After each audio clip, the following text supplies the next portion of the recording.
This regarding Luka Doncic, as according to Shams Charania, after consultation with Lakers team doctors and his own medical team, Luka Doncic will seek specialized medical treatment in Europe for his grade 2 left hamstring strain in an attempt to expedite his return to play. So yes, he might be trying to come back for this season, which is definitely up in the air at this point. I mean, we don't know how that consultation will go. We don't know if they have a different method to help him recover, trying to make it back in a 2 to 4 week time frame rather than the 4 to 8 week time frame that he was given following the MRI to his left hamstring, which, if you're not familiar with, he did suffer a grade 2 left hamstring strain, which typically is given a 4 to 6 to 4 to 8 week recovery timeline, with a grade 2 strain being a partial tear to the muscle that you're referring to. Yeah, that's obviously not good, but he's obviously looking into any and every possible pathway to get himself back on the court, which definitely could carry some risk and really degraded the Lakers' hopes of making a deep playoff run. It's still not worth it for him to come back just if he wouldn't be fully healthy and would get hurt again, as he definitely could make it worse. No, we're not talking about turning it into a career-altering or career-ending injury, but even turning it from a grade 2 to a grade 3 strain, which is a full tear, that would obviously not be good. I mean, completely tearing your hamstring definitely could have short-term to intermediate to relatively long-term effects, as that could hamper him going into next season, which we obviously don't want, nor do the Lakers. So, I imagine they obviously know that and he's weighing that risk. Is it going to be worth it for whatever treatment he finds and whatever he gets brought to his attention in Europe?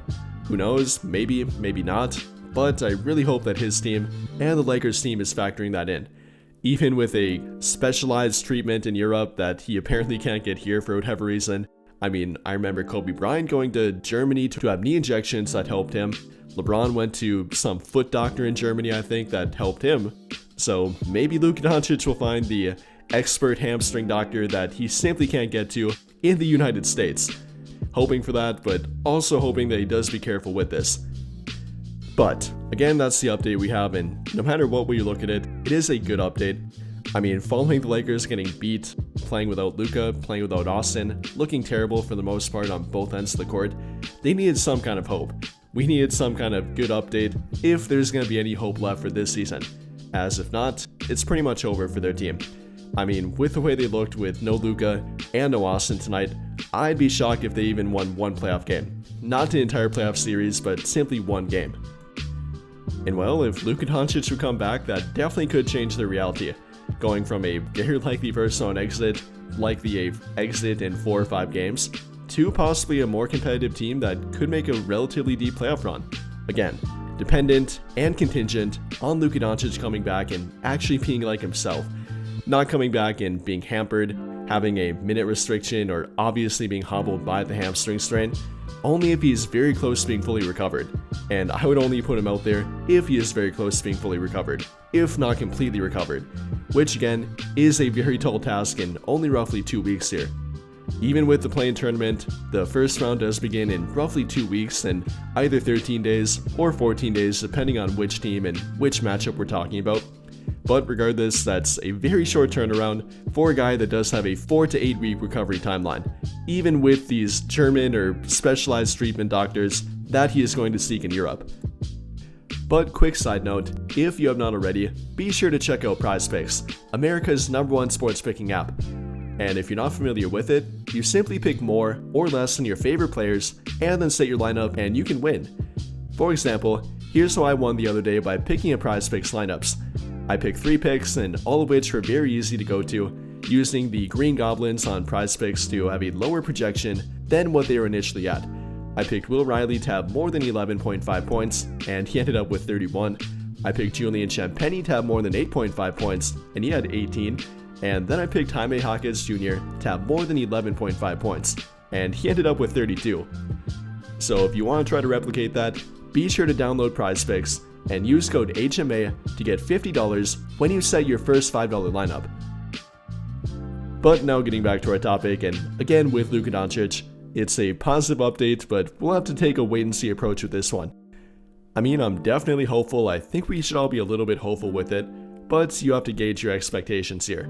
We can't expect Luka to get some magical treatment that suddenly makes his hamstring 100% better by next week, that he'll be ready for game 1 of the NBA playoffs or even fully healthy by that point, let alone at any point during the playoffs or the first round at all, it's a little bit wishful thinking, but there's at least some hope with it. Not simply give up and that it's moving on to next season. There might be a glimmer of light at the Lakers tunnel, so I guess that's better than nothing. And with that in mind here, what do you guys think? How do you feel about the update with Luka Doncic? How do you feel about the outlook with this update and how it might change the Lakers' fortune, as they obviously had really nothing, if very little to look forward to with this team, with no Luka Doncic and with no Austin Reeves, now to a future that might include Luka Doncic if they're lucky. How do you feel about that? Let me know your thoughts in the comments down below. It'd be a challenge trying to remake this whole thing on the fly. What are some things that you felt like worked that you could take to the next couple, and where were some areas for improvement?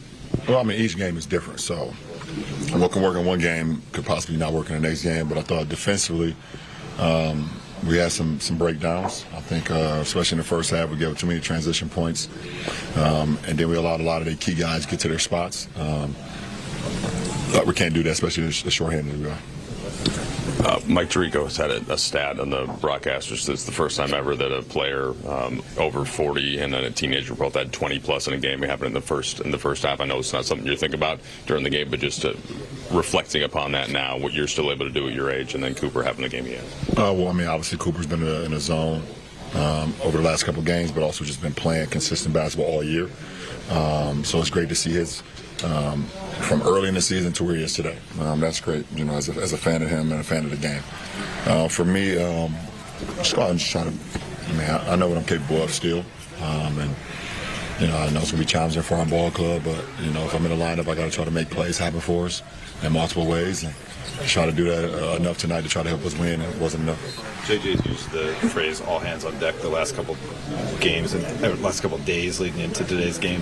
How do you feel like this shot allotment reflected that kind of spirit, where it was, you know, it wasn't just, I mean, you scored more than you had been, but it wasn't just you. It was everyone in the lineup was really looking for an offensive contribution. I mean, we had 36 assists. I mean, that's big time. So it's definitely won our offense. You know, I think everybody felt in a good rhythm.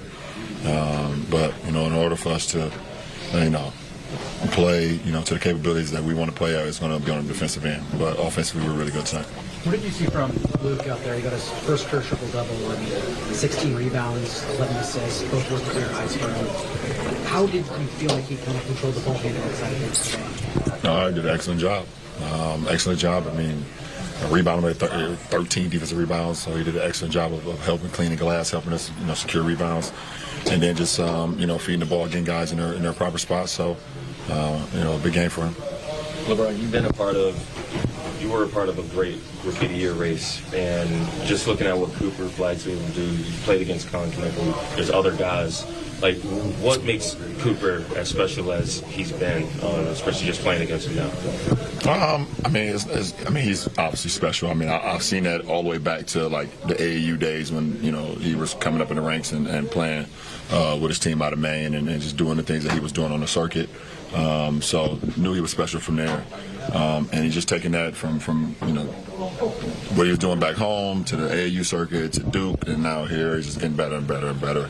It looks like he loves the game. He's putting in the work, so he's gotten better. But it's a great rookie class. I mean, you look at VJ at Philly, you look at Con and Charlotte, you look at look at Dylan in San Antonio. It's a great rookie class, and all those guys are making an impact in their respective teams. So, league's in good hands with those rooks.